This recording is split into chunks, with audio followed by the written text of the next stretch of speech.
जय माता दी। ये एक जातक की कुंडली है जिनका जन्म 8 जुलाई 1993 को हुआ है। जन्म समय शाम दोपहर के 1:30 और जन्म स्थान है अलीराजपुर, एमपी। इनका प्रश्न है कि इनकी जॉब कब लगेगी। देखिए दोस्तों, मैं आप लोग को एक चीज़ क्लियर बता दूं। कोई भी चीज़ कुंडली योग बताती है। योग का तात्पर्य यह है कि उस योग में आपकी प्रोबेबिलिटी बढ़ जाती है, कई जॉब अपॉर्चुनिटी आती है और 5 में से 3 से 4 जॉब आपको मिलनी ही मिलनी है। लेकिन जब आपका योग नहीं होता है तो आपको एफर्ट्स बढ़ाना पड़ता है। हो सकता है कि आपको 4 गुना ज़्यादा मेहनत करना पड़े, लेकिन रिजल्ट सब जगह आता है। ऐसा नहीं रिजल्ट नहीं आता, क्योंकि हर कुंडली में कितना भी कम हो, कितना भी दोष हो, लेकिन योग तो फिर भी होता ही है हर चीज़ के लिए। इसलिए व्यक्ति कर्म प्रधान होना चाहिए। इसका सीधा सीधा उदाहरण हमारे प्रधानमंत्री नरेंद्र मोदी जी है। उनकी कुंडली आप देखेंगे तो कुछ ऐसे अकारक तत्व है जो उनको रोकते हैं, लेकिन अपने कर्म से, अपने प्रयासों से, अपनी मेहनत से उन्होंने अपनी कुंडली को भी झुठला करके आगे बढ़े हैं। आज भी वो व्यक्ति 3:30-4 बजे उठता है, पूजा करता है, अपने नित्य साधनाएं करता है, योग करता है, उसके बाद वह काम पे लग जाता है और रात के 12 बजे तक वो मेहनत करता है। 16 घंटे, 18 घंटे वो प्रधानमंत्री कार्य करता है। एक सीधा एग्जाम्पल है। तो कर्म से बड़ा कुछ नहीं है, आप कर्म से अपना भाग्य बदलते हैं। खैर, अब हम इस कुंडली की बात करते हैं। लेकिन अगर आपको कुंडली देखना नहीं आता है, वापस कहेंगे आप हमारे प्लेलिस्ट में जाइए। प्लेलिस्ट में कुंडली देखना सीखे वीडियो है, उसके अंदर कुल 9 वीडियोस मिलेंगे, उनको आप देखिए, आप कुंडली देखना सीख जाएंगे। ये तुला लग्न की कुंडली है। तुला लग्न इसलिए क्योंकि लग्न स्थान पे 7 नंबर लिखा हुआ है। आप देखेंगे बीचों बीच लिखा है कितना, 7 नंबर। और 7 नंबर नीचे टेबल देखिए, 7 नंबर तुला राशि, स्वामी शुक्र देवता। इनके लग्नेश कौन हुए, शुक्र देवता। शुक्र देवता कहाँ बैठे, शुक्र देवता स्वराशि में, शुक्र देवता स्वराशि में अष्टम भाव में बैठे हुए हैं, जहाँ पे 2 नंबर लिखा हुआ है। शुक्र के पास 2 राशियाँ हैं, एक है 2 नंबर, दूसरी है 7 नंबर। 2 नंबर वृषभ राशि शुक्र, 7 नंबर तुला राशि शुक्र। तो यहाँ पे जो लग्नेश है, लग्नेश अष्टम भाव में बैठे हैं। लग्नेश का अष्टम भाव में बैठने पे दोष नहीं लगता। इनफैक्ट अगर लग्नेश अष्टम भाव में बैठ जाए तो व्यक्ति की आयु बढ़ जाती है, ये आप यकीन मानिए। और वो खुद की राशि में बैठ गया है खास करके, तो ये आयु बढ़ा देगा, इसमें कोई शक और संशय नहीं है। नंबर 2, दूसरी राशि कौन, दूसरा भाव कौन सा है, 8 नंबर जहाँ पे लिखा है, जिसके मालिक कौन है, मंगल देवता। देखिए 8 नंबर वृश्चिक राशि, स्वामी मंगल है। मंगल कहाँ बैठे, मंगल बैठे लाभ भाव में। धन के स्वामी का लाभ भाव में बैठना बहुत ही अच्छा योग कहलाता है। मतलब धन का संबंध लाभ से होना। लाभ भाव मतलब एकादश भाव, जहाँ पे 5 नंबर लिखा है, तो मंगल का वहाँ बैठना बहुत ही अच्छा योग है। मित्र की राशि में बैठे, 5 नंबर सूर्य की राशि है, सूर्य मंगल मित्र है, हालांकि दोनों पाप ग्रह है, कोई दिक्कत नहीं, ये भी अच्छा योग है। तीसरा भाव किसका भाव है, तीसरा भाव बृहस्पति, पराक्रम भाव, 9 नंबर बृहस्पति गुरु। गुरु जी कहाँ बैठे हैं, वो द्वादश भाव में बैठे हैं। तो पराक्रमेश का द्वादश भाव में बैठना कहीं ना कहीं थोड़ा नुकसानदायक है, क्योंकि हानि सूचक कहलाता है। ठीक है, अब इस कुंडली में जो मार्केश है, प्रथम मार्केश मंगल है, द्वितीय मार्केश गुरु है, ये हमें समझना होगा। प्रथम मार्केश मंगल इसलिए है कि मंगल के पास 2 घर है, द्वितीय भाव 8 नंबर और सप्तम भाव 1 नंबर। तो सप्तमेश भी है और द्वादश भी है, द्वितीय भाव के मालिक भी है। ठीक है, अब बृहस्पति के पास भी 2 घर है, तीसरा भाव और छठा भाव। अब बृहस्पति द्वादश भाव में बैठे, तो बृहस्पति यहाँ पे योग कारक बिल्कुल नहीं हो सकते। बृहस्पति की दशा आपको नुकसान अवश्य देगी, लेकिन अभी बृहस्पति आपके जा चुके हैं, इसलिए कोई दिक्कत नहीं है। अब शनि की चीज़ें चल रही है। ठीक है, पंचम भाव की बात करते हैं। पंचम भाव जिसके मालिक कौन है, शनि। चौथे भाव के मालिक कौन है, शनि। मकर राशि, तुला राशि, 10 नंबर मकर, 11 नंबर तुला। शनिदेव कहाँ बैठे हैं, पंचम भाव में स्वराशि होकर के बैठे हुए हैं। ये बहुत ही अच्छा योग है। इस कुंडली में लग्नेश और चतुर्थेश और पंचमेश स्वराशि में है। ये योग कारक बताते हैं। कहीं ना कहीं आपको पंचमेश खुद की राशि में बैठा के वो एक आपको आध्यात्मिक मदद करते हैं। एक यूँ कहे आपका इष्ट आपके साथ है, आपको इष्ट से सहायता अवश्य मिलेगी, इसमें कोई शक और संशय नहीं है। और इस समय आपकी इष्ट की महादशा चल रही है, अर्थात शनि की महादशा चल रही है। तुला राशि में शनि बहुत ही योग कारक होते हैं और शनि की महादशा होगी 5/2038 तक, अभी काफ़ी समय है। और इस बार शनि, इस समय शनि में शनि चल रहे। अब शनि की दृष्टि देख ले। शनि की 3 दृष्टियाँ होती हैं। एक है तीसरी दृष्टि जो कि पत्नी व्यापार साझेदार, जहाँ पे 1 नंबर लिख रहा है वहाँ पड़ रही है। दूसरी है सप्तम दृष्टि लाभ भाव में, और तीसरी है धन वाणी कुटुंब, वहाँ पे लेकिन राहु पे पड़ रही है। दिक्कत मुझे जो इस कुंडली में दिख रही है वो ये है कि शनि की दृष्टि राहु पे पड़ रही है, वो कहीं ना कहीं आपके धन आगमन को रोक रही है।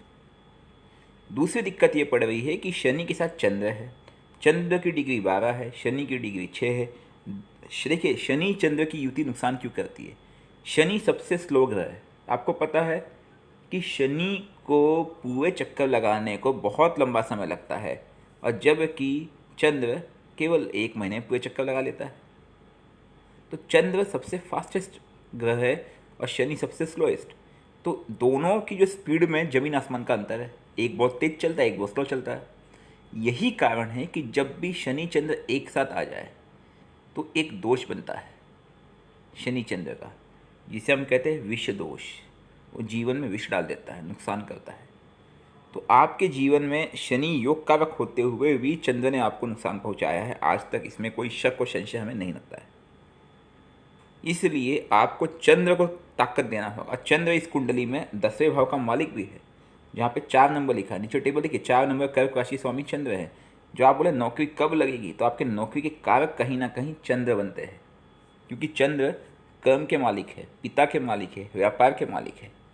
और यही कारण है कि आपको चंद्र से दिक्कत डेफिनेटली होगी, मानसिक तनाव होगा। जिसका भी चंद्र पीड़ित होता है वो चंद्र आपको सफल नहीं होने देता है, और उसमें भी शनि की महादशा चल रही है तो शनि चंद्र को और दबा देगा। तो आपको शनि की मदद लेनी ही होगी, लेकिन साथ ही साथ चंद्र को भी ताकत देनी होगी। इसलिए सोमवार का उपवास कीजिए, नंबर 1। दूसरी चीज़, शिव मंदिर डेली जाइए, क्योंकि शिव मंदिर जाने से आपका ये दोष खत्म होगा, ये इस दोष का निवारण होगा, फलित होगा। पूर्णिमा का उपवास कीजिए। पूर्णिमा को आप चंद्र के मंत्र ओम सोम सोमाय नमः से रुद्राभिषेक कीजिए शिवलिंग पे, हर पूर्णिमा को भी दूध से। डेली आपको चंद्र के मंत्र का जाप करना है। चंद्र का मंत्र है ओम सोम सोमाय नमः प्रातःकाल, इसको आप लिख के रखें। आपके जॉब के योग अभी भी है, लेकिन आपने अगर चंद्र और शनि को संभाल लिया तो कंडीशन अप्लाइड। लेकिन सबसे अच्छा योग जो बनता है आपके जॉब का वो आएगा जब आपकी कुंडली में बुध देव आएंगे। खैर, वो आएगा मई 2022 के आसपास। लेकिन मैंने आपको पहले ही कहा था, इट्स ऑल अबाउट प्रोबेबिलिटी। जब बुध की अंतर्दशा आएगी शनि के साथ, तब आपकी अपॉर्चुनिटीज और प्रोबेबिलिटी बढ़ जाएगी।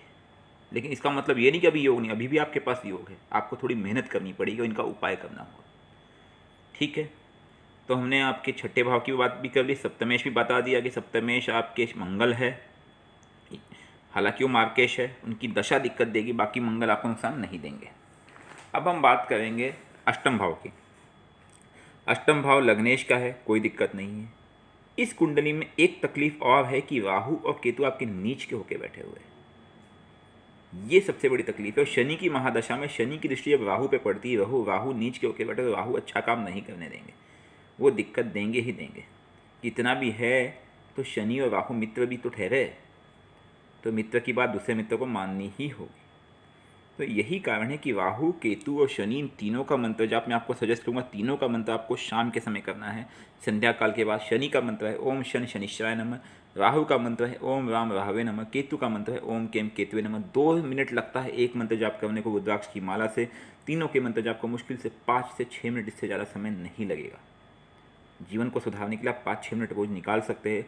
प्लस शिव पूजा अनिवार्य, क्योंकि जब भी आप शिव मंदिर जाएंगे आप देखेंगे शिव की पूजा से बेहतर कुछ नहीं हो सकता है।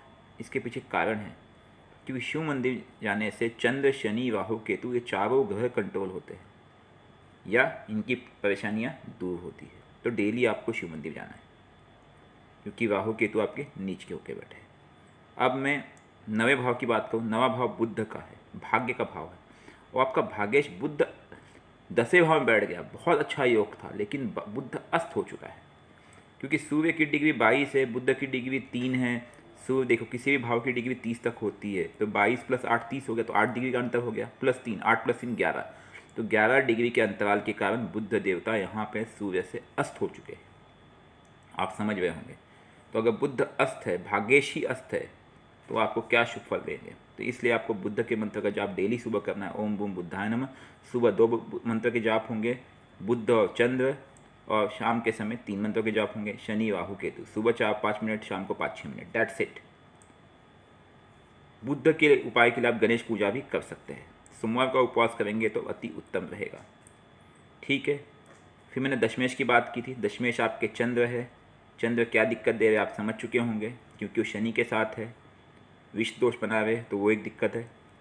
फिर एकादश भाव के जो स्वामी है वो सूर्य है। सूर्य एकादश भाव के स्वामी का भाग्य में जाके बैठना बहुत अच्छा योग है, लेकिन वो तभी फलित होगा जब शनि का उपाय हो, जब चंद्र का उपाय हो, जब बुद्ध का उपाय हो।